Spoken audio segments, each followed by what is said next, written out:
really pleasantly are witnessing what looks like a miracle, because the standard gauge railway was only an idea some 6 years ago, and yet now it is a reality. 70-year-old Solomon Ona is the technical advisor for the standard gauge railway. He returned from retirement to join the project in 2006. After 2 years of research, he delivered an official proposal to Kenya Railway Corporation to build a standard gauge railway.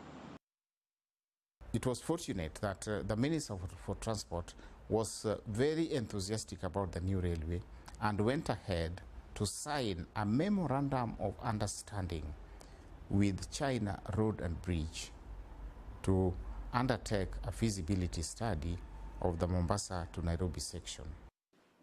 After 4 years of negotiation with the Chinese, Solomon Ona and Kenya Railway Corporation decided to adopt Chinese standards for the SGR. On the 11th of June 2012, they finally signed a contract with China Road and Bridge Corporation. We have so far been used only to the American standards and to the European standards and to the Indian standards. However, we realize that the only country which is still building railways is China. China is building many kilometers of railway per year. And so they have good research facilities for building new railways. After construction began, environmental protection groups argued that the project would damage Kenya's wildlife habitats. However, Solomon Ona holds a different opinion. What I believe is that we need to have a balance on how we can protect the environment, including wildlife, and still have development of our infrastructure.